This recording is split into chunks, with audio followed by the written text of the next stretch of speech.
Last time जो हमने पढ़ा था, लास्ट टाइम हमने अंडरस्टैंडिंग करने की कोशिश की थी रिगार्डिंग बेसिक परमिशंस, और फिर कुछ स्पेशल परमिशंस की बात की, फिर कुछ एडवांस परमिशंस की बात की। लैब का पार्ट हमने नहीं था कंक्लूड किया, वो आज हम कर लेते हैं अभी।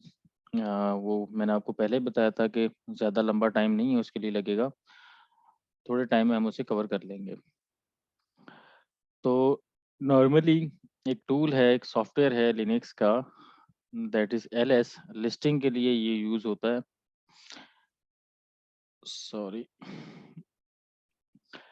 तो जैसे ही मैं ये सॉफ्टवेयर का नेम लिख के एंटर करूंगा तो ये मुझे लिस्ट शो करवा देता है जो भी फाइलें मेरे सिस्टम पे बनी होती हैं, जिस करंट लोकेशन पे मैं अवेलेबल होता हूँ। लेकिन इसके साथ कुछ ऑप्शंस हैं। मिसाल के तौर पे स्मॉल एल लगाएंगे तो ये क्या करेगा, लॉन्ग लिस्ट शो करवा देगा। तो लॉन्ग लिस्ट में जो कंटेंट शो होता है उसमें कुछ एक्स्ट्रा कंटेंट शो होता है जिसमें परमिशंस भी होती हैं। तो जितनी भी टाइप्स हैं फाइल्स की, मिसाल के तौर पर लिनक्स में बहुत सारे टाइप्स हैं, जैसे फाइल्स हैं, डिवाइसेस हैं और डायरेक्टरीज हैं। तो कैसे पता चलेगा, तो जब भी हम किसी कंटेंट को लॉन्ग लिस्ट के में व्यू करते हैं तो उसमें उसकी टाइप भी साथ सिस्टम बता देता है। अच्छा, टाइप कैसे बताता है? हर टाइप के अगेंस्ट कोई ना कोई सिंबल है। मिसाल के तौर पे सॉफ्ट लिंक है, हार्ड लिंक है, डायरेक्टरी है, फाइल है, करेक्टेड डिवाइस है। तो जब लॉन्ग लिस्ट करते हैं तो यहाँ से जो शुरू स्टार्ट, यहाँ से ये परमिशंस हैं कुछ। सबसे पहला जो करेक्टर है, जो सिंबल है यहाँ पे, ये टाइप का है। तो हाइफन या dash is symbol of type file. D से मुराद डायरेक्टरी होगा। अगर यहाँ पे एल लिखा हो स्टार्ट में तो इसका मतलब होता है सॉफ्ट लिंक। अब्बास भाई, सॉरी, अगर आपने स्क्रीन शेयर की हुई है तो स्क्रीन शो नहीं हो रही है। आप मतलब ऐसे ही बता रही हैं या स्क्रीन मतलब वो शो नहीं हो रही है आपकी? स्क्रीन नजर आ रही है अब आपको? एक नहीं, मिनट। आपकी स्क्रीन नहीं शेयर हो रही। विजिबल है। अभी आ रही है स्क्रीन नजर आपको? हाँ, अब मुझे शो हो रही है, थैंक यू। ओके, पहले भी शो नहीं हो रही थी? मुझे हैरत हुई है वैसे।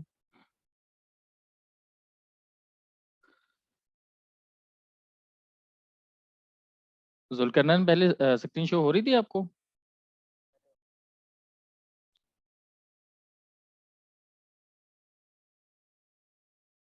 जी सर, पहले स्क्रीन शो हो रही थी। ओके। तो मैं बात कर रहा था यहाँ से, इसके फर्स्ट स्टार्ट में तो टाइप ऑफ फाइल यहाँ पे डिफाइन की होती है। अगर हम एल के साथ हाइफन एल लगा के स्विच इसको यूज करें, व्यू करें डेटा को।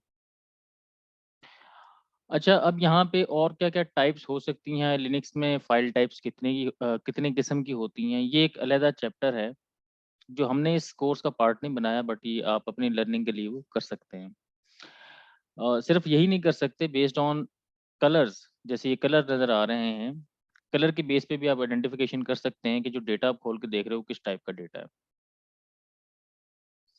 तो जो बुक वगैरह खोल के देखेंगे तो उसमें मेरा ख्याल में सेकंड या जो डायरेक्टरी स्ट्रक्चर का एक चैप्टर है, उसमें कहीं आपको ये नज़र आ जाएगा, उसमें बड़ा डिटेल में लिखा हुआ है।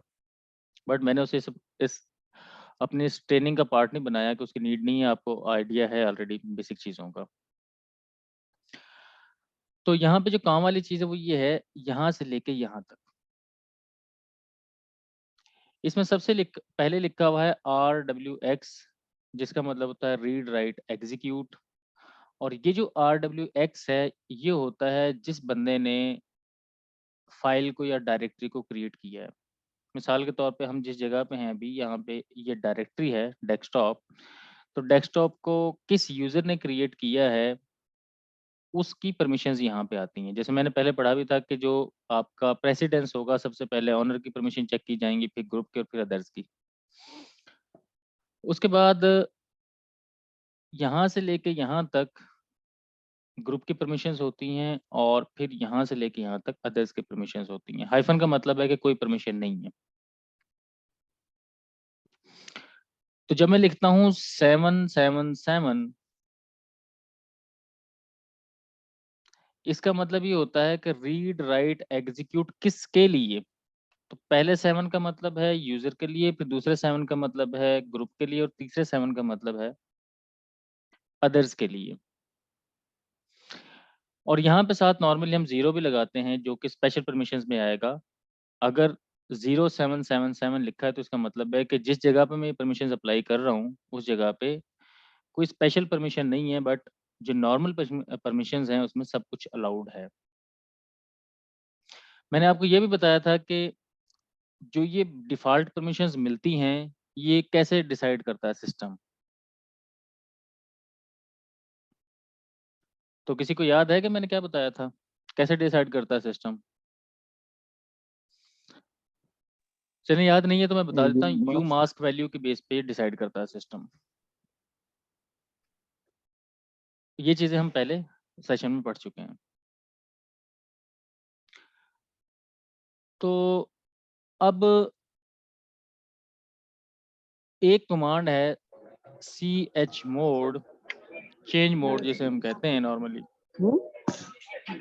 इसके थ्रू हम क्या करेंगे, अपने परमिशंस को अप्लाई या रिमूव करेंगे सिस्टम में से।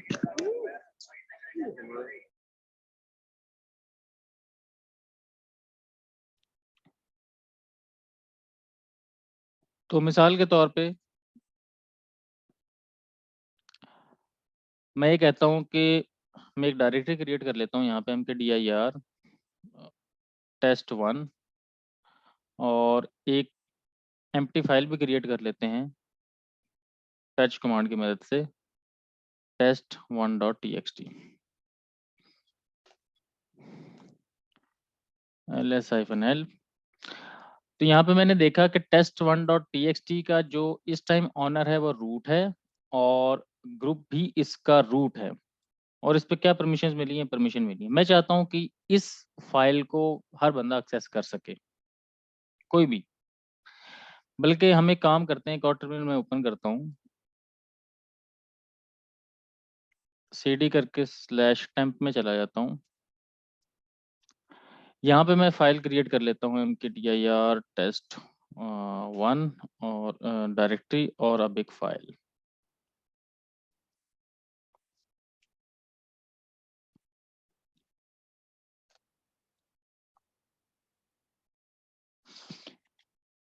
तो अब हम क्या करते हैं, साथ एक टर्मिनल में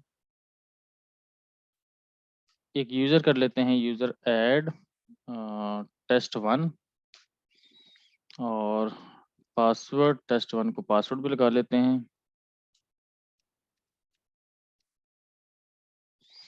और su-test1 cd/temp में जाते हैं, ls करते हैं यहाँ पे।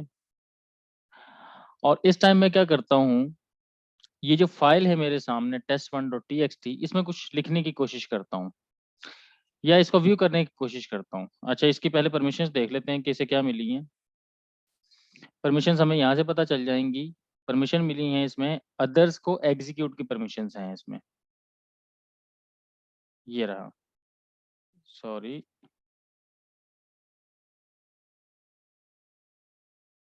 इस फाइल पे test1 पे अदर्स को इस पे रीड की परमिशन है कि ये रीड कर सकता है, लेकिन इसमें लिख नहीं सकता कुछ भी। मैं क्या करता हूँ, इसमें से अदर्स की परमिशन भी रिमूव कर देता हूँ, खत्म कर देता हूँ। तो मैं क्या करूँगा, chmod। तो एक तो तरीका ये है कि मैं कहूँ यू माइनस कर दूं, कि यूजर की परमिशन माइनस कर दो, या ग्रुप की परमिशन माइनस कर दो, या अदर्स की परमिशन माइनस कर दो। दूसरा तरीका क्या है, दूसरा तरीका ये है कि मैं यहाँ पे ऐसे कर दूं 770, कहाँ पे, test1.txt पे। तो इसका मतलब क्या हुआ कि पहला 7 तो यूजर के लिए हुआ, दूसरा 7 ग्रुप के लिए हुआ, तीसरा जिस जगह पे मैंने परमिशन अप्लाई करनी थी वहां पे मैंने 0 लिख दिया। इसका मतलब है अदर्स की जो परमिशन थी वो भी खत्म कर दी मैंने। तो अभी आप देखें कि जो अदर्स की परमिशन है वहां पे कुछ नहीं आ रहा, ना एग्जीक्यूट आ रहा, ना रीड आ रहा है। जबकि इससे पहले इस फाइल पे रीड आ रहा था। अब मैं टेस्ट वाली डायरेक्टरी में अवेलेबल हूँ और यहाँ से मैं कैट करता हूँ test1.txt को और देखते हैं कि यह क्या ओपन कर सकता है कि यूज़र, तो इसने बताया कि नहीं, ये यूज़र ओपन नहीं कर सकता। ch मोड की मदद से हमने ये काम कर लिया। अब मैं चाहता हूँ कि नहीं, ये रीड कर सके। तो रीड की परमिशन का हमें पता है कि नंबर होता है 4, तो मैं 774 करूँगा और अब मैं इस फाइल को खोल के देखूंगा तो उसने एरर नहीं दिया। चलो इस फाइल के अंदर कुछ लिख के भी देख लेते हैं हम।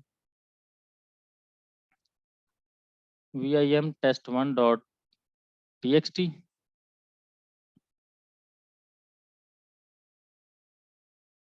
Hello this is test file. और अब मैं इसके कंटेंट को व्यू कर लेता हूँ तो मुझे नज़र आ रहा है कि इस फाइल में क्या लिखा हुआ है।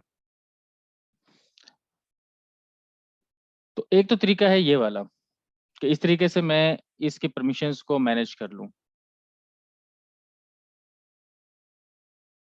दूसरा तरीका है कि मैं इस तरीके से मैनेज ना करूं, बल्कि मैं जो मुझे वर्ड्स बताए गए हैं, जैसे मैंने आपसे कहा कि यू है, जी है, उस तरीके से मैनेज कर लूं। तो इट्स अप टू अस कि हम कैसे चीज़ों को मैनेज करना चाहते हैं। कहीं पे हम सिंबल्स यूज़ कर लेते हैं, कहीं पे हम जो है न्यूमेरिक वैल्यूज यूज़ कर लेते हैं। ये हम ही पे डिपेंड करता है सारा। अच्छा, कभी कभी हम ये चाहते हैं कि सब परमिशन अप्लाई हो जाएं।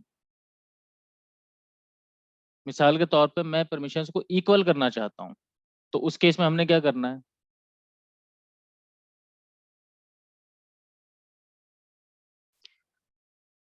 मिसाल के तौर पे मैं चाहता हूँ ch मोड a प्लस, ए का मतलब हुआ ऑल, rwx किस फाइल पे? test1.txt पे दे दो। तो अभी इसकी परमिशन चेक कीजिएगा और यहाँ पे मैं डायरेक्टली फाइल का नाम लिख देता हूँ ताकि, तो ये देखें कि उसने सबको परमिशन दे दी हैं। यहाँ पे मैं वापस जाता हूँ और यहाँ पे मैं प्लस की बजाय माइनस कर देता हूँ। तो ये क्या करेगा? सबकी परमिशन रिमूव कर देगा। ये देखें किसी को कोई परमिशन नहीं है।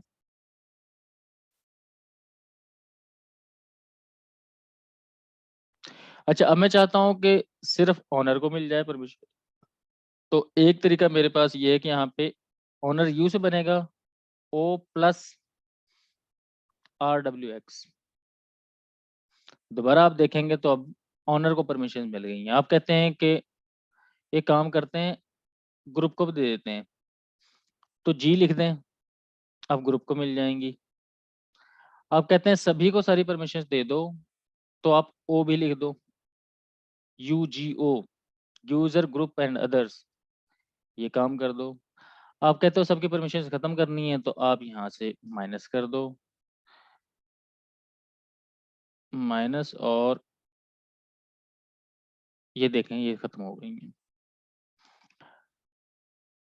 तो मैं प्लस कर देता हूँ। अच्छा, अब ये चाहते हैं कि अभी तक इस फाइल का जो ऑनरशिप है, जो इसका ग्रुप है, वो सारे रूट के पास है। आप चाहते हो कि इसका ग्रुप चेंज हो जाए, तो chgrp की कमांड है जो इसका ग्रुप चेंज करेगी। तो क्या ग्रुप देना आपने? मिसाल के तौर पे आपने ग्रुप देना लेट्स से अब्बास या टेस्ट वन यूजर हमने अभी बनाया है। किस फाइल पे देना है? test1.txt पे। तो अभी देखेंगे, देखें आप, तो इसका जो ग्रुप है वो चेंज होकर टेस्ट1 हो गया। अच्छा, फिर केस एक और आता है कि आपने लेट से एक डायरेक्टरी क्रिएट की mkdi, या जैसे हमने टेस्ट1 डायरेक्टरी यहाँ पे क्रिएट की हुई है, ये वाली डायरेक्टरी। इस डायरेक्टरी के अंदर भी बेशुमार फाइलें हैं। तो जब आप नॉर्मल परमिशंस अप्लाई करते हैं तो होता क्या है, वो परमिशन सिर्फ और सिर्फ इस डायरेक्टरी पे अप्लाई होती हैं।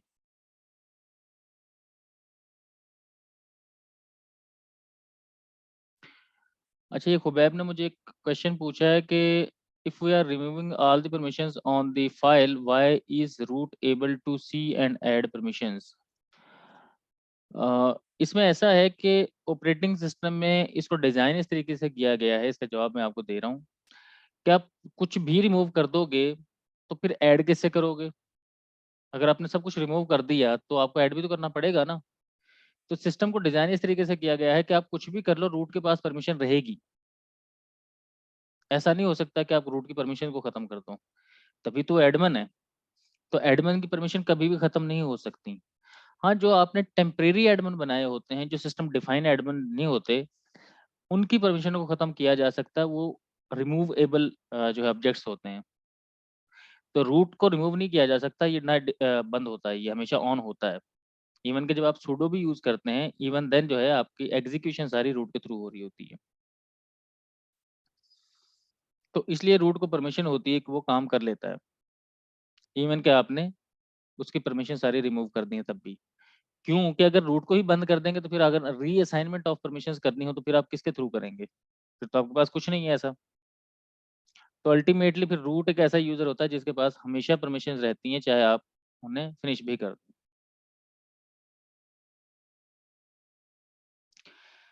इसमें याद रखने वाली जो चीज़ है वो ये है कि आपने बस ये याद रखना है, 4 का मतलब है रीड, 2 का मतलब है राइट, 1 का मतलब है एग्जीक्यूट।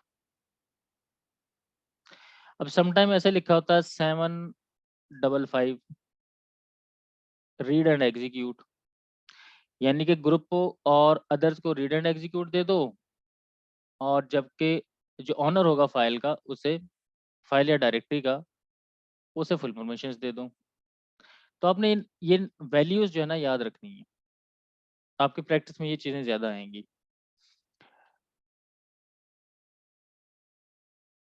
अच्छा, सम टाइम क्या होता है कि आपने कहा कि मुझे फाइल का ऑनर भी चेंज करना है। मिसाल के तौर पे ये एक फाइल है test1.txt।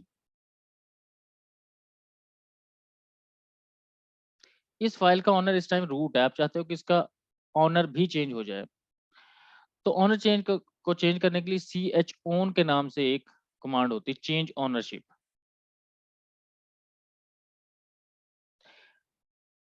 तो इसमें क्या करते हैं हम, इसमें लिखते हैं हम u कॉलन यूजर कौन सा है। अब इसका मिसाल के तौर पर मैं कहता हूँ test1, और आगे फाइल का नाम लिख देंगे हम।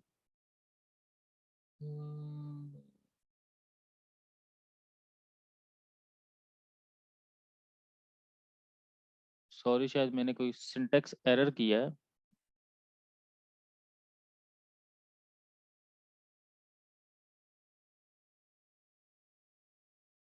chown यहाँ पे इसने एग्जाम्पल भी दी हुई है, अगर आपको कभी प्रॉब्लम आए तो फौरन आप ऐसे देख सकते हैं।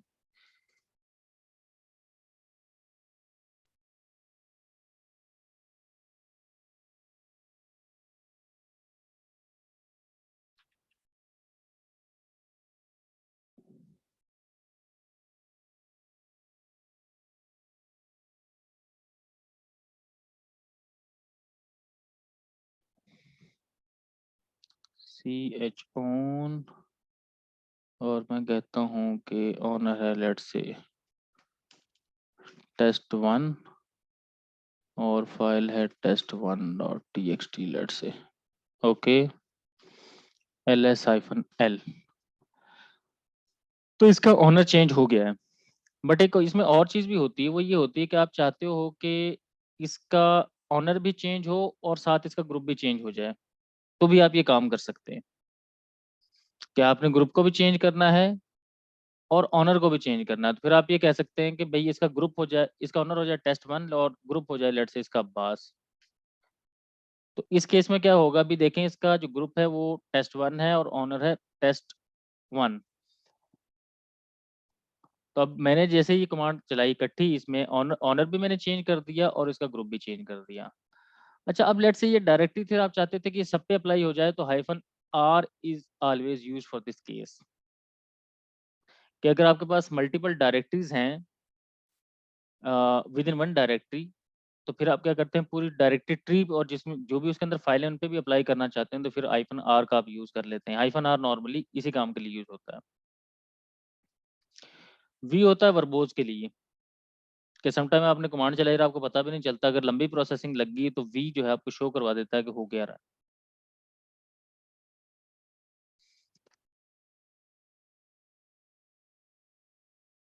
ग्रुप का मैंने आपको बता दिया है।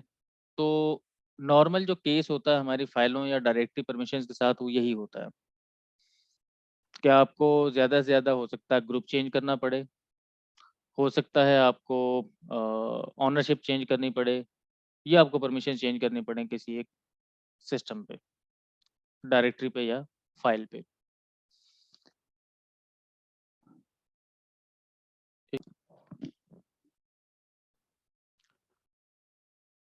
अब बढ़ते हैं, हमारा जो दूसरा ऑब्जेक्टिव था वो था एडवांस परमिशंस का, जिसे हम नॉर्मली एसीएल भी कहते हैं। एसीएल का मतलब ये है कि मैं अभी एक टेस्ट सिनेरियो बना लेते हैं, हम बनाते हैं mkdir/ACL डेटा के नाम से एक डायरेक्टरी क्रिएट कर लेते हैं। ls के साथ -ld अगर मैं यूज करूंगा तो ये डायरेक्टरी परमिशंस मुझे शो करवाएगा। तो मैंने इसका देखा भी, इस पे जो परमिशंस हैं वो हैं रूट को, यानी कि इसका जो ऑनर है इसमें डेटा रखने के, इस टाइम तक जो बंदा इसका ऑनर है वो है रूट। रूट इसमें डेटा रख सकता है, डिलीट कर सकता है, लेकिन और नहीं है कोई बंदा। और अदर्स को इस पे एग्जीक्यूट की परमिशन है, यानी कि इस फोल्डर को खोल के देख सकता है इस डायरेक्टरी को। मैं क्या करता हूँ, chmod और O-X कर देता हूँ। कहाँ से? ACL डेटा से। सॉरी, मुझे वापस आना पड़ेगा CD होम पे।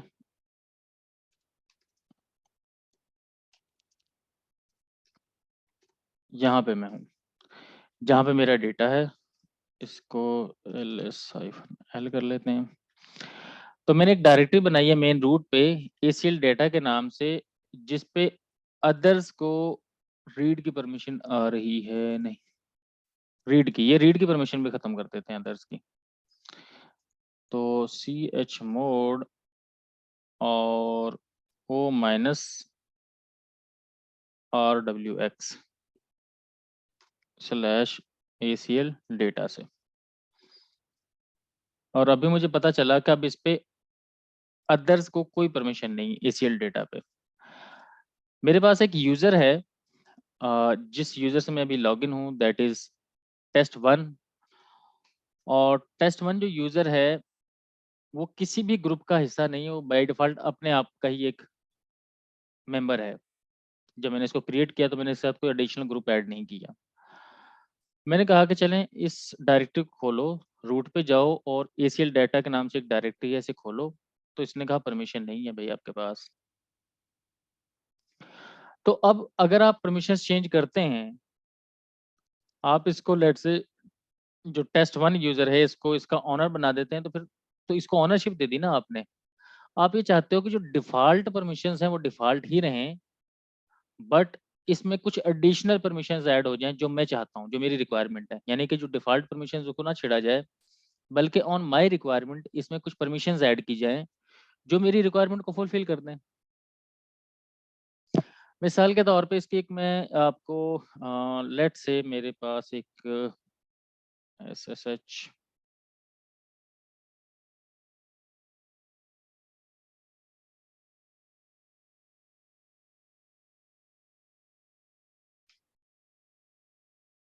ये एक यूजर है, ये मेरा एक टेस्ट सर्वर है जिस पे डेटाबेस इंस्टॉल्ड है। टेस्ट डीबी मेरी इस पे चलती है, ओरेकल की। इस सिस्टम में एक जगह पे एक फोल्डर है, दिस वन DMP बैकअप। मैं सिर्फ आपको ls-ld DMP बैकअप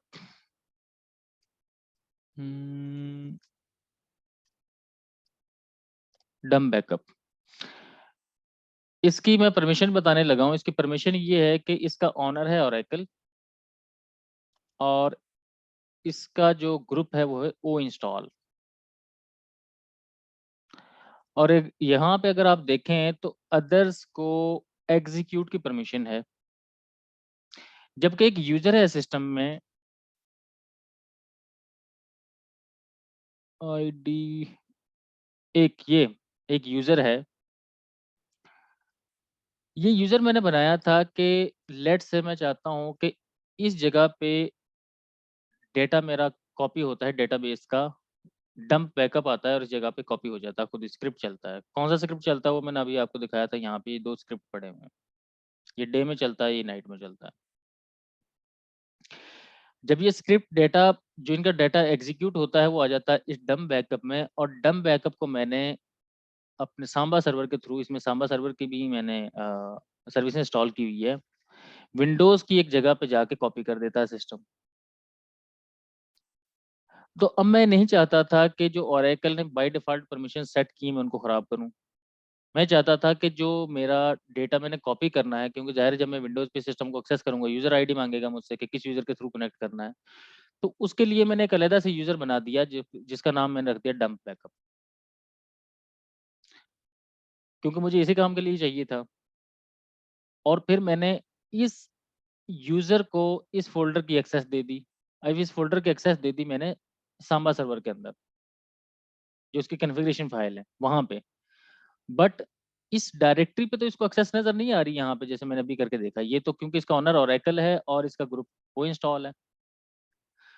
तो फिर इसका एक सॉल्यूशन मैंने ये किया कि मैंने इस पे एसीएल लगा दी कि भई मेरा जो यूज़र है ना डंप बैकअप वाला, इसको कुछ स्पेशल परमिशंस दे दो। तो वो एसीएल जो मैंने लगाई, मैं करता हूँ गेट एफएसीएल। ये है कि अगर आपने एसीएल लगाई है तो आप देख सकते हैं कि आपने क्या एसीएल लगाई है किसी भी डायरेक्टरी पे। देखने का तरीका क्या है, गेट एफएसीएल करेंगे आप और आगे फ़ोल्डर का नाम लिख देंगे। जैसे डंप बैकअप है, तो यहाँ पे देखें आप, तो वो कहता है कि ये जो फाइल है डंप बैकअप के नाम से, इसका ओनर ओरेकल है, इसका ग्रुप वो इंस्टॉल है और यूज़र को रीड राइट एग्जीक्यूट की परमिशन है, ग्रुप को रीड एंड, वो कहता है कि यूज़र और भी है डंप बैकअप के नाम से जिसको रीड एंड एग्जीक्यूट की परमिशन है, वो इसमें राइट नहीं कर सकता। क्योंकि मैंने तो ये यूज़र इसलिए बनाया था कि इसमें से डेटा उठा के बस रखना है। अब किसी बंदे को इसका मैं पासवर्ड दे दूँ तो उसका मतलब ये नहीं है कि इसके अंदर ही डेटा रखा जाए या रखी जाए, यहाँ से डेटा डिलीट कर दे। तो डिलीट नहीं था मैं चाहता कि वो बंदा करे।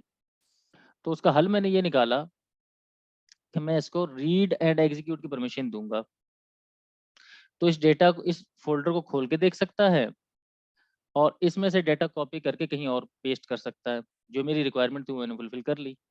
इस काम के लिए मैंने एसीएल लगा दी। और एसीएल कैसे लगाई कि मैंने जो डिफ़ॉल्ट परमिशंस थी वो रहें एज़ इट इज़ जो पहले थी, बट इस पे एक एडिशनल परमिशन अप्लाई हो जाएँ मेरे इस काम के लिए जो मैं चाहता था कि इसमें से डेटा कॉपी किया करूँ। तो ये कॉन्सेप्ट होता है एसीएल लगाने का। अब इसकी एग्जांपल हम कर लेते हैं। यहाँ पे मैं आपको बता भी रहा था कि ये एसीएल के नाम से मैंने एक डायरेक्टरी बना दी यहाँ पे स्लैश एसीएल डेटा के नाम से। एलएस हाइफन एलडी, एलडी मैंने इस लगाया था कि मैं डायरेक्टरी की परमिशन देखना चाहता हूँ और एसीएल डेटा। अभी इस पे बाय डिफ़ॉल्ट अदर्स को कोई परमिशन नहीं है और मैंने इस यूज़र से, जो मैं अभी आपको दिखा रहा था यहाँ पे, इससे इस डेटा को खोलने की कोशिश की तो इसमें कोई इसे डेटा नज़र नहीं आया क्योंकि उसके पास एग्जीक्यूट की परमिशन ही नहीं है। मुझे इसकी एग्जीक्यूट की परमिशन देनी है, जबकि मैं अदर्स को इसकी परमिशन नहीं देना चाहता। मैं चाहता हूँ कि अदर्स को मैं परमिशन, अदर्स के ग्रुप जो है या अदर जो दुनिया है उसको परमिशन भी ना दूँ, लेकिन ये यूज़र इसको खोल के देख ले तो उसके लिए हम एसीएल अप्लाई करते हैं नॉर्मली। अच्छा, तो एसीएल को लगाने का तरीका क्या है? तो मैं करूँगा सेट एफएसीएल हाइफन एम से मुराद है मॉडिफाई, और आगे मैं बता दूँगा कि मैं ये एसीएल किसके लिए लगा रहा हूँ। अगर मैं यूज़र के लिए लगा रहा हूँ तो मैं यू लिखूँगा और ग्रुप के लिए लगा रहा हूँ तो जी लिखूँगा। मैं लगा रहा हूँ यूज़र के लिए तो यू कॉलन लिख के अब मैं बताऊँगा यूज़र का नाम। मिसाल के तौर पे यूज़र है टेस्ट1, फिर कॉलन लगाऊँगा और मैं यहाँ पे बताऊँगा कि इस यूज़र को मुझे क्या-क्या परमिशन देनी है। मैं कहता हूँ read, write, execute full permission दे दो इसे इस पे। तो कहाँ पे देनी है? लेट्स से मैंने कहा एसीएल डेटा पे देनी है। इसे परमिशन दे दो। एंटर किया तो इसे परमिशन मिल गई है। अभी ls-ld अगेन दोबारा करके देख लेते हैं। अभी देखें बाय डिफॉल्ट इसका यूजर जो है रूट ही आ रहा है, ग्रुप इसका रूट आ रहा है, अदर्स को कोई परमिशन नहीं है। बट एक यहाँ पे खाली डॉट लगा हुआ था पहले, अब डॉट की जगह पे क्या हो गया, प्लस। इस प्लस का मतलब ये है कि इस पे ACL लगी हुई है। तो जब भी आप कभी सिस्टम में ये देखें, आपको कोई ऐसी डायरेक्टरी नजर आ जाए जिसके परमिशंस के एंड पे जहाँ पे डॉट लगा होता है, डॉट का मतलब है कि इस पे कोई स्पेशल परमिशन अप्लाई नहीं है। बट अगर प्लस लगा आ जाए तो इसका मतलब है कि इस पे ACL लगी हुई है, कि इसका आइडेंटिफिकेशन है। तो जब मैंने इसको लगाया, ACL को लगाने से पहले इसकी कंडीशन ये थी, यहाँ पे डॉट लगा हुआ था खाली, और अब मैंने जब ACL लगा दी तो यहाँ पे प्लस लिखा आ गया। मैं टेस्ट वन यूजर पे वापस जाता हूँ और अब मैं देखता हूँ कि क्या इसे ओपन कर पाता है। तो ये देखें इसे ओपन कर पाता है। मैं देखता हूँ यहाँ पे कोई फाइल भी क्रिएट कर सकता है ये, तो फाइल भी उसने क्रिएट कर ली। मैं इसके अंदर कुछ डेटा राइट करके देखता हूँ।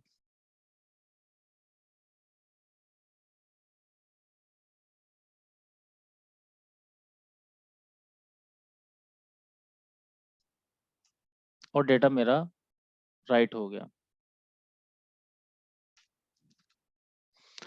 व्यू भी हो रहा है डेटा। तो इस तरीके से मैंने क्या किया, ACL लगा ली। अब मैं चाहता हूँ कि मैं किसी ग्रुप पे ACL लगा दूं, किसी ग्रुप के लिए।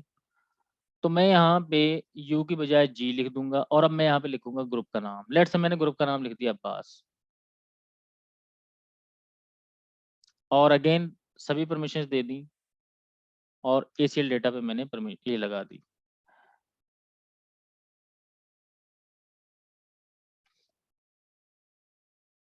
अब मैं यहाँ से क्या करता हूँ, su-अब्बास के यूजर से लॉगिन कर लेता हूँ और cd/ACL डेटा को खोल के देखने की कोशिश करता हूँ। यहाँ पे डेटा मुझे नजर आ रहा है cat_abbas.txt। इस तरीके से क्या हुआ कि मैं फाइल के अंदर जो कंटेंट थे उसको भी देख पाया। बट इसकी डिफॉल्ट परमिशंस क्या है वो हमने देख ली कि इसका ऑनर भी रूट है और इसका ग्रुप भी रूट है और अदर्स को कोई परमिशन नहीं है। बट अदर्स को कुछ स्पेशल परमिशन है। वो अदर्स में कौन कौन आएंगे, जो ग्रुप और ऑनर नहीं है। यानी कि मिसाल के तौर पर आप रूट को तो स्पेशल परमिशन नहीं दे सकते, रूट तो ऑलरेडी उसका ऑनर है और ग्रुप भी है। तो ऐसा बंदा जो ना उसके प्राइमरी ग्रुप का मेंबर है, ना ऑनर है, अदर्स हैं, और वो अदर्स को आप एवरीवन नहीं कंसिडर कर रहे, आप कहते हो कि एवरी एक्सेप्ट दिस। यानी कि हम फायरवॉल में एक पॉलिसी लगाते हैं कि अलाउ दिस या अलाउ दीज और डिनाई ऑल। या हम पॉलिसी लगाते हैं डिनाई ऑल अलाउ दीज, ऐसे पॉलिसी लगाते हैं हम सिस्टम में। तो ये आपकी एक इसी किस्म की पॉलिसी है जिसे हम कहते हैं कि हमने ACL लगा दी है। अच्छा, अब ACL में क्या होता है कि हम चाहते हैं कि ये जो ACL हमने लगाई है ये इसकी डिफॉल्ट पॉलिसी बन जाए। तो हम क्या करते हैं, फिर यहाँ पे D भी लिख देते हैं कि इसके लिए डिफॉल्ट पॉलिसी बने। और अगर इस डेटा के अंदर पहले से बहुत सारी डायरेक्टरीज थी, उन पे आपका डेटा ये जो पॉलिसी ये अप्लाई नहीं हुई, तो आप क्या करेंगे, यहाँ पे सिंपली -R का स्विच लगा देंगे।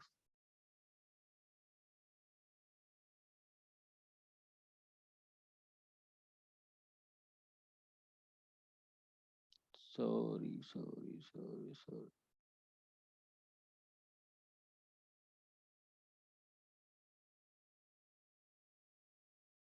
एक मिनट।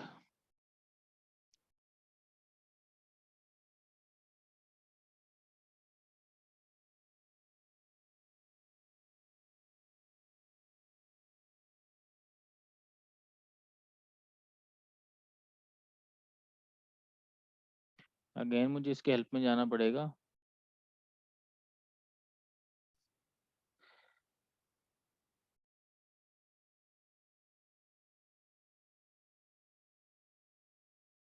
R रिकर्सिव के लिए और डी डी डी डी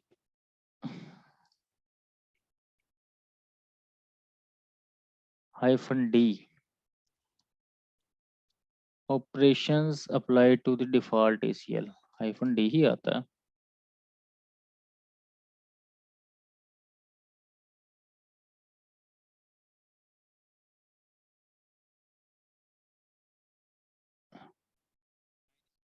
बल्कि काम करते हैं -m और यहाँ पे -r लगाते हैं। ओके सॉरी, मैं गलती कर रहा था एक, आपको r बाद में लगाना था।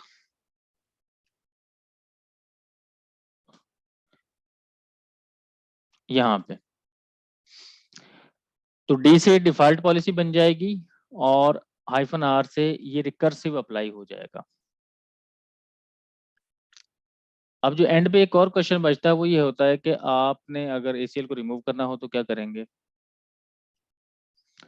तो -x के साथ आप क्या करेंगे? रिमूव कर देंगे ACL को। तो जो भी ACL लगी होगी वो रिमूव हो जाएगी। बट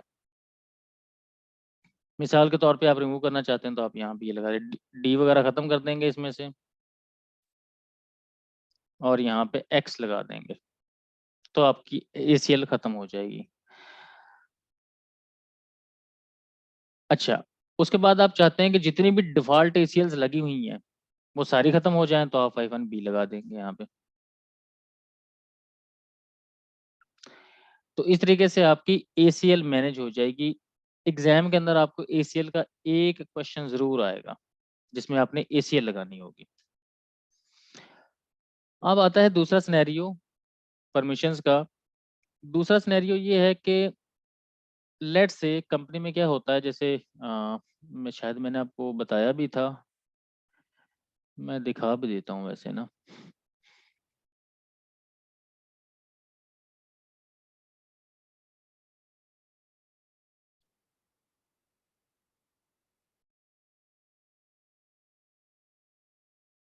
यहाँ पे मैं आपके साथ एक स्क्रीन शेयर कर रहा हूँ अपने सिस्टम की। इस सिस्टम में देखें एक जगह पे मैंने एक डायरेक्टरी यहाँ पे अपने क्विक एक्सेस में शेयर की हुई है कॉमन शेयर के नाम से,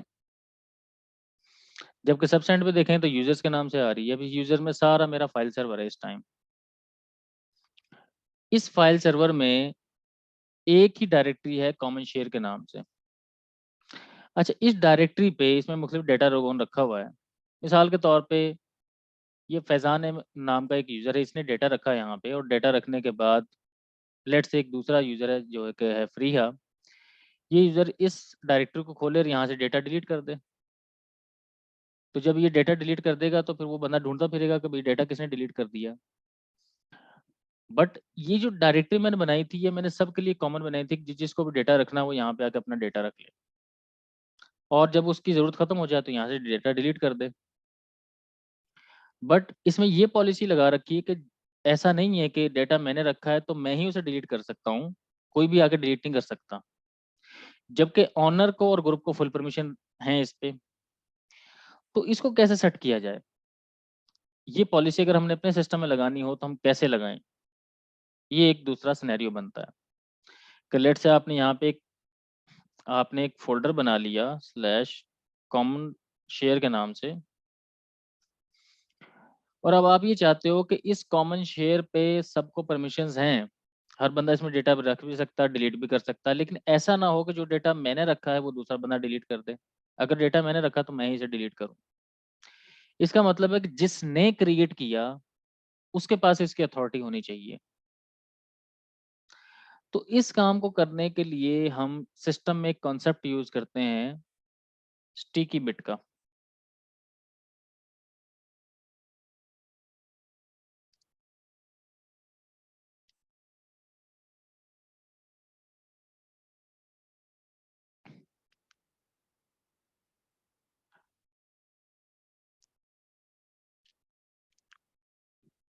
और स्टिकी बिट की जो सिस्टम के अंदर वैल्यू होती है वो होती है 1।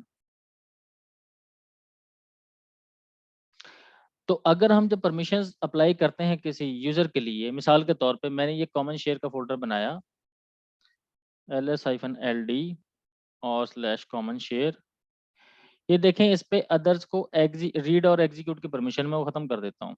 chmod हाइफन सॉरी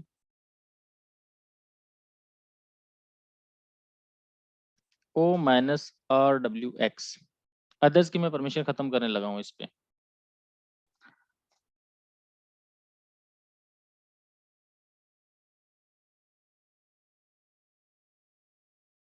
और कॉमन, लेकिन फिर वो मुझे ACL की तरफ जाना पड़ेगा, तो मैं ये परमिशन बाय डिफ़ॉल्ट रहने देता हूँ वैसे, ऐसे ही। करंट केस में क्या कर सकते हैं, या रीड कर सकते हैं, एग्ज़ीक्यूट कर सकते हैं, डिलीट नहीं कर सकते। तो मैं ये चाहता हूँ कि अगर मैंने एक फ़ाइल रखी है, तो मैं ही उसे डिलीट कर सकूँ, कोई और डिलीट ना कर सके। तो उसके लिए क्या करना पड़ेगा मुझे, अदर्स की जो परमिशन है, उनके साथ मुझे -t भी ऐड करना पड़ेगा, या ऐसे करना पड़ेगा 0, 7, 7 और 5। 5 का मतलब है रीड एंड एग्जीक्यूट, और ओनर को फुल परमिशन दे दो, अदर्स को फुल परमिशन दे दो, जैसे यहाँ पे आ रही है, बल्कि ये भी 5 आ रही है, तो मैं ये भी 5 दे देता हूँ यहाँ पे। 0 की जगह पे अगर मैं 1 लगा दूंगा, तो क्या होगा, इस पे स्टिकी बिट अप्लाई हो जाएगा। स्लैश कॉमन शेयर कर लेते हैं जी, और अब मैं इसकी परमिशन दोबारा देखता हूँ। तो जहाँ पे पहले प्लस लग गया था, डॉट तो खाली है वैसे, अदर्स की जो परमिशंस हैं, वहाँ पे जो आखिरी परमिशन है उसकी जगह पे टी आ गया, इसका मतलब है कि इस पे स्टिकी बिट अप्लाइड है। अब क्या होगा इस डायरेक्टरी पे, और देखें, जब पहले मैंने इसको लिस्ट आउट किया तो ये ऐसे था, और अब इसका कलर चेंज हो गया। जब कलर चेंज हुआ तो इसका मतलब है कि इस पे कुछ स्पेशल परमिशन अप्लाई हो गई है। अब यहाँ पे एक और कहानी है। अभी देखें आप कि अदर्स को एग्जीक्यूट की परमिशन है। मैं क्या काम करता हूँ, chmod -o-x एग्जीक्यूट की परमिशन खत्म कर देता हूँ, कहाँ से, स्लैश कॉमन शेयर से। अभी देखिएगा एक और काम क्या होता है, ये जो टी स्मॉल नजर आ रहा था, मुझे टी कैपिटल नजर आ रहा है। तो अगर टी कैपिटल नजर आ रहा है, तो इसका मतलब है अदर्स को इस पे एग्जीक्यूट की परमिशन भी नहीं है इस डायरेक्टरी पे। और जब एग्जीक्यूट की परमिशन नहीं है, तो डायरेक्टरी खोल के कैसे देखेंगे। रीड से कभी भी आप डायरेक्टरी को ओपन नहीं कर सकते। रीड का मतलब होता है फाइल को रीड करना, डायरेक्टरी को रीड करना। डायरेक्टरी के अंदर डायरेक्टरी itself कोई कंटेंट थोड़ी है, डायरेक्टरी तो एक ऑब्जेक्ट है। तो इसको ओपन करने के लिए आपको एग्जीक्यूट की परमिशन चाहिए होती है। तो अगर अदर्स के पास एग्जीक्यूट की परमिशन नहीं है, तो आपको टी कैपिटल नजर आएगा, और अगर है तो स्मॉल नजर आएगा। अभी देखें हम, मैं इसको परमिशन दे देता हूँ, +x कर देता हूँ, तो दोबारा देखें कि इसको स्मॉल टी असाइन हो गया यहाँ पे। अब क्या होगा, इस डायरेक्टरी में कोई भी बंदा डेटा रखेगा, तो जिसने डेटा रखा है वही इसे डिलीट कर सकेगा, अदर्स नहीं कर सकेंगे, क्योंकि हमने इस पे स्टिकी बिट अप्लाई कर दी, स्पेशल परमिशन अप्लाई कर दी है, जिसकी वैल्यू होती है 1। और ये देखें मैंने 1 से अप्लाई किया। दूसरा तरीका क्या था, अच्छा रिमूव करना है तो मैं क्या करूंगा, ये 1 की जगह पे मैं 0 कर दूंगा। अब दोबारा देखें वो खत्म हो गई है। और दूसरा तरीका क्या है, दूसरा तरीका ये है, O+T अदर्स के ऊपर स्टिकी बिट अप्लाई कर दूं, तो यहां से देखेंगे अभी भी स्टिकी बिट अप्लाई हो गया। ये है स्टिकी बिट को अप्लाई करने का मेथड। एग्जाम में 2 क्वेश्चन आपको आएंगे।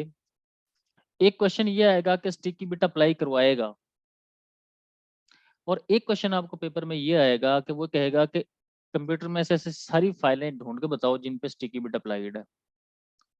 तो फिर आप क्या करेंगे, हो सकता है वो ये कहे कि सारी फाइलें ढूंढो और ढूंढ के उनके नाम एक टेक्स्ट फाइल में कॉपी कर दो।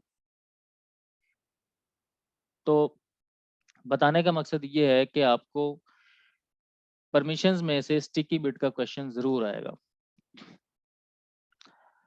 अब आते हैं दूसरे सिनेरियो पे। दूसरा सिनेरियो क्या है, दूसरा सिनेरियो ये है कि सम टाइम आप क्या करते हैं, आपने एक डायरेक्टरी क्रिएट कर ली, लेट्स से जैसे हमने नाम रखा था IT डेवलपमेंट के नाम से, IT डेवलपमेंट के नाम से एक डायरेक्टरी बनाई हुई है हमने, मैंने अपने ऑफिस के लिए, जिसमें हमारे IT के सारे डेवलपर्स अपना डेटा रखते हैं। हर बंदे ने अपना अपना फोल्डर बनाया, वहाँ पे डेटा रखता रहता है। और फिर आपने कहा कि यार अब इस डायरेक्टरी में जो भी बंदा डेटा रखेगा उसका वो, देखें जब हम यूजर को ऐड करते हैं, लेट्स से मैंने यूजर ऐड किया, जैसे मेरे पास एक लड़का है अली सलमान,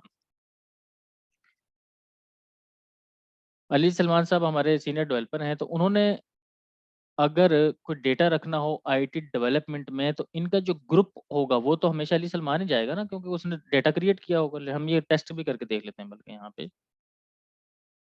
बल्कि इसके नाम से देख लेते हैं, ये सी डी स्लैश इसमें आईटी डेवलपमेंट, और यहाँ पे मैं एक टच टेस्ट वन के नाम से एक फाइल बना, सॉरी ये तो क्रिएट ही नहीं कर पा रहा क्योंकि इसको परमिशन नहीं है अदर्स को। इसमें मैं एक ग्रुप क्रिएट करता हूँ, बल्कि group add IT dash development के नाम से, और user mode hyphen capital G IT development, और किस यूजर को ऐड कर दो, टेस्ट वन को, और इस डायरेक्टरी पे हम इसके ग्रुप ओनरशिप चेंज कर देते हैं और इसे दे देते हैं ग्रुप आईटी डेवलपमेंट के नाम से। तो C H mod G plus no C H G R P IT development, और किस डायरेक्टरी पे, आईटी डेवलपमेंट पे ये वाला ग्रुप असाइन कर दो। और अगर मैं इसे अभी देखूं यहाँ पे लिस्ट आउट करके,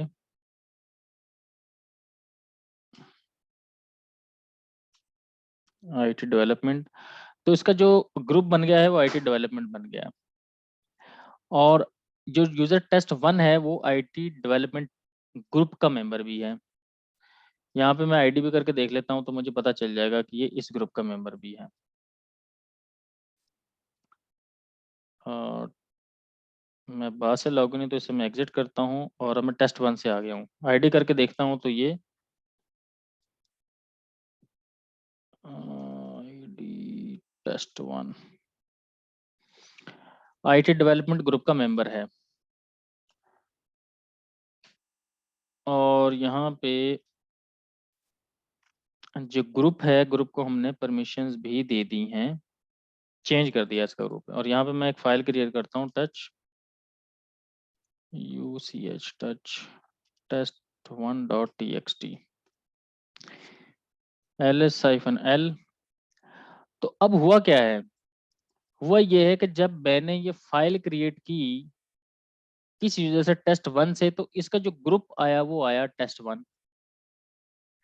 मैं चाहता हूं कि चाहे टेस्ट वन यूजर हो, चाहे अब्बास हो, चाहे कोई और बंदा हो, जो बंदा भी इस डेवलपमेंट वाले फोल्डर में डेटा रखेगा, और अगर वो बंदा आईटी डेवलपमेंट टीम का मेंबर है, तो उसका ग्रुप हमेशा आईटी डेवलपमेंट टीम आना चाहिए, ना कि हर बंदे का ग्रुप अलग से शो, ताकि पता चले कि यार असल में आईटी डेवलपमेंट टीम का बंदा था, इस ग्रुप का मेंबर था, और यूजर ये था।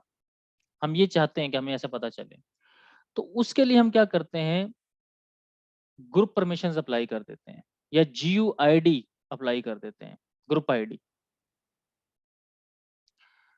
और ग्रुप आईडी को अप्लाई करने का तरीका क्या होता है कि जैसे हमने स्टिकी बिट अप्लाई किया, तो अब हम क्या करेंगे, मैंने आपको पहले बताया स्टिकी बिट की वैल्यू होती है 1, ग्रुप की होती है 2, और UID की होती है 4।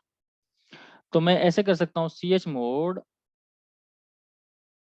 255, 2 का मतलब है ग्रुप आईडी, और ऐसे कर सकता हूँ 2755, यानी कि जो डिफॉल्ट परमिशन है। और अगर मैं चाहता हूँ कि बाकी परमिशन को मैं छेड़ू ही ना, बाकी जो परमिशन एज इट इज रहें, G+S कर देते हैं हम। किस पे कर दें जी, ग्रुप आईडी अप्लाई करते हैं आप, लेट से किस फोल्डर पे, आप कहते हैं आईटी डेवलपमेंट टीम पे कर दो अप्लाई। और जैसे ही मैं अप्लाई करूंगा, तो अभी देखिएगा एक और इफेक्ट आ जाएगा यहाँ पे, जहां पे मैंने अदर्स का एग्जीक्यूट लिखा होता है, वहां ग्रुप का, वहां पे S लिखा आ गया। लेकिन यहाँ पे अगर आप देखेंगे, तो अदर्स जो ग्रुप था, ग्रुप को इस फोल्डर पे I think IT development execute की परमिशन थी। तो अगर एग्जीक्यूट की परमिशन थी तो आपको एस स्मॉल नजर आएगा, अगर एग्जीक्यूट की परमिशन नहीं है अदर्स को तो फिर ये कैपिटल नजर आएगा। तो ये कैपिटल टी कैपिटल इसका एस का मतलब ये होता है। अब मैं यहाँ पे एक फाइल बनाता हूँ test2 के नाम से और ls-l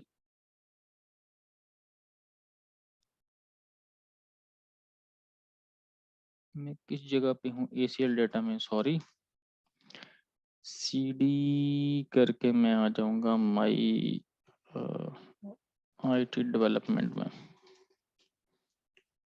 touch Abbas 2.txt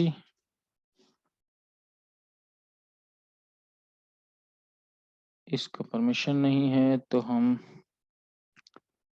others को देते हैं परमिशन, ग्रुप को G+RWX और /IT डेवलपमेंट।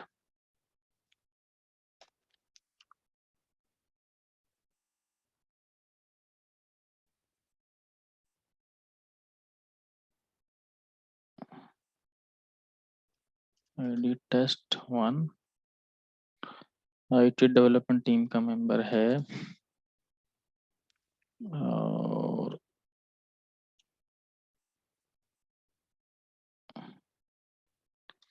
इसको परमिशन इस पे हैं, ये डेटा राइट कर सकता है इधर। और एक मिनट है एग्जिट su-test1 और cd/IT development test1.txt। Okay sorry, उस टाइम इसको परमिशन असाइन नहीं थी हो रही। अब आप देखेंगे कि इस यूजर का जो प्राइमरी ग्रुप है वो IT डेवलपमेंट नहीं है, वो सेकेंडरी ग्रुप है। इसका अपना जो ग्रुप है वो तो ग्रुप है test1, लेकिन यहाँ पे ये IT डेवलपमेंट ही शो करवाएगा। अब जो भी यूजर इसके अंदर डेटा रखेगा उसका जो इस फाइल का ग्रुप होगा वो हमेशा IT डेवलपमेंट ही होगा। जितनी डायरेक्टरी बनाए फाइलें बनाए इस काम के लिए ये ग्रुप जो है ID यूज होता है सिस्टम में। यानी ग्रुप आईडी लगाने का फायदा क्या होता है कि आप किसी डायरेक्टरी पे कहीं डेटा रख रहे हो जहाँ पे आप मिलकर टीम सारी काम करती है और आप चाहते हो कि उस डायरेक्टरी में जो ग्रुप मेंबरशिप है वो सबकी सेम होनी चाहिए, ना कि हर बंदे का ग्रुप अलग से आ रहा हो, ताकि आइडेंटिफाई हो कि ये बंदा इस ग्रुप का मेंबर है। जबकि फाइल ओनरशिप में क्या होगा, उस यूजर का नाम आ जाएगा जहाँ से आपको पता चल जाएगा ठीक है इस ग्रुप का बंदा था ये और ऑनर बंदा ये वाला था, ये वाला यूजर था। तीसरी जो स्पेशल परमिशन है वो आती है यूआईडी की। और यूआईडी का केस क्या होता है, यूआईडी का केस ये होता है कि आप ये चाहते हो कि कोई फाइल है जिसके आप ऑनर नहीं हैं और आपने वो एग्जीक्यूट करनी है। तो जब आप एग्जीक्यूट करना चाहते हो उस फाइल को तो उस टाइम जो उसका ओरिजिनल ऑनर है वो बन के आप उसे एग्जीक्यूट करो, जैसे हम सुडो करते हैं। तो सुडो के केस में क्या होता है, सुडो आईडी करके देखें तो आपको जो आईडी मिलेगा वो रूट ही मिलेगा। देखें यहाँ पे, बल्कि अगर मैं आईडी, मैंने उस दिन भी शायद आपको किसी और सेशन में भी दिखाया था कि सुडो आईडी करके देखेंगे तो चाहे जिस भी यूजर से आप करेंगे आपको लगेगा ऐसे ही जैसे रूट लॉगिन है, हालांकि रूट लॉगिन नहीं होता। तो सिस्टम के अंदर ना कुछ ऐसी फाइलें बाइनरीज होती हैं जिनकी एग्जीक्यूशन बाय रूट ही हो सकती है, बट आप ये चाहते हो कि इसको एक्सेप्शन देनी है कि जब इसको कोई और यूजर भी एग्जीक्यूट करे तो ये एज ए रूट एग्जीक्यूट हो जाए। एक नंबर वन तो कैसे बनता है। नंबर टू ये होता है कि जैसे पूरे सिस्टम में एक कमांड है, जैसे मैं एक कमांड एग्जीक्यूट करता हूँ पासवर्ड की और मैं कहता हूँ अब्बास, तो वो मुझसे ये नहीं पूछ रहा कि इसका पुराना पासवर्ड बताओ क्या है, बल्कि वो कह रहा है नया पासवर्ड बताओ क्या रखना है। कंट्रोल सी से मैंने टर्मिनेशन सिग्नल भेजा और अब मैं यहाँ पे यूज़र अब्बास से लॉगिन कर लेता हूँ। जैसे इसको मैं एग्जिट कर लेता हूँ, एक नया टर्मिनल खोल के यहाँ पे यूज़र अब्बास से लॉगिन करता हूँ, SU-अब्बास। इस टाइम मैं आईडी अब्बास करके देखूँ तो यूज़र अब्बास से लॉगिन, और यहाँ पे मैं चला के देखता हूँ पासवर्ड और अब्बास। वो कहता only root can specify a user name. तो आप तो ये यूज़र नेम भी नहीं स्पेसिफाई कर सकते, सिर्फ मैं पासवर्ड की कमांड एंटर करता हूँ तो मुझसे ये पूछता है कि अपना करंट पासवर्ड बताओ क्या है आपका। तो ये फंक्शनैलिटी जो है इसे दी जो गई है वो दी गई है यूआईडी के थ्रू। तो ये उस केस में होता है जब आप अपना सॉफ्टवेयर डेवलप करते हो और आप उस सॉफ्टवेयर का बिहेवियर ऐसा करना चाहते हो कि जब उसको एक कॉमन यूजर एग्जीक्यूट करे तो वो ये वाला बिहेव इख्तियार कर ले, और जब उसको रूट एग्जीक्यूट करे तो फिर वो ये वाला बिहेवियर इख्तियार कर ले। बट अगर आप देखें इस कमांड को जाके तो हम देखते हैं where is password.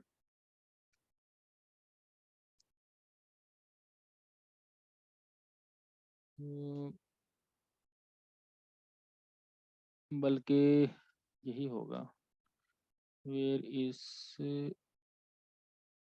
Password.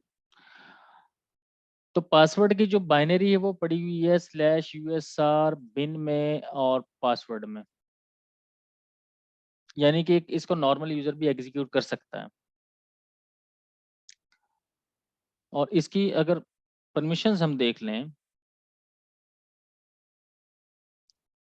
ls-l और usr bin और पासवर्ड,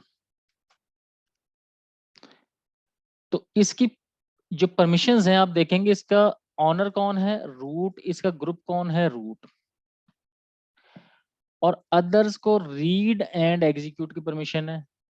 बट आप यहाँ पे देख रहे होंगे कि जैसे हमने जब ग्रुप आईडी अप्लाई किया तो यहाँ पे जो ग्रुप की परमिशंस हैं, ग्रुप की परमिशंस में सॉरी ग्रुप की परमिशंस में जहाँ पे एग्जीक्यूट था इसकी जगह पे एस लिखा आ गया था, और अब आप देखेंगे तो RWS लिखा हुआ, एग्जीक्यूट नहीं लिखा हुआ, कि जो ऑनर की परमिशंस है वहां पे एस लिखा आ गया। तो इसका मतलब है कि इस फाइल के ऊपर UID अप्लाइड है। तो कोई ऐसी फाइल या कोई ऐसी बाइनरी जिसके ऊपर आप UID लगाना चाहते हैं तो उसके लिए क्या करना पड़ेगा, आपको U+S लिखना पड़ेगा बस। जैसे G+ लिखते थे इसमें U+S लिख देंगे आप, और रिमूव करना है तो माइनस लिख देंगे आप। तो ये 3 लेवल की परमिशंस होती हैं जिसे हम सिंपल परमिशंस कहते हैं, फिर एडवांस आपका ACL अप्लाई होती है, फिर आपकी स्टिकी बिट है, ग्रुप आईडी है और UID। तो UID का अप्लाई बहुत कम होता है, कोई बहुत प्रैक्टिकल इन्वायरमेंट में या कहीं डेवलपमेंट में यूज़ होता हो तो पता हो, शायद मैंने तो कभी यूज़ नहीं किया। जस्ट मुझे इस एग्ज़ाम की हद तक इस चीज़ का नॉलेज है। मे भी हो सकता है कभी आपका एक्सपीरियंस हुआ हो या कभी आप एक्सपीरियंस करें development phase, but for this time मेरा तो कभी इस तरह का मुझे इसका प्रैक्टिकल एक्सपीरियंस नहीं हुआ। तो पता आपको यहाँ से चल जाएगा कि जब भी आप उस कमांड की, उस प्रोग्राम की परमिशंस चेक करेंगे तो वहाँ पे एस लिखा होगा। अगर स्मॉल एस है तो इसका मतलब है कि उस यूज़र को एग्जीक्यूट की परमिशन है, और अगर कैपिटल एस है तो इसका मतलब है नहीं है। यहाँ तो कोई क्वेश्चन है तो प्लीज़ पूछें आप। तो हमारा जो परमिशंस का चैप्टर है वो यहाँ पे आके एंड होता है। इसके अलावा भी कुछ चीज़ें हो सकती हैं, बट आपके जो जितने भी सिनेरियोज हैं जो आपको एग्जाम के दौरान फेस करना पड़ेंगे उनके लिए इट्स इनफ।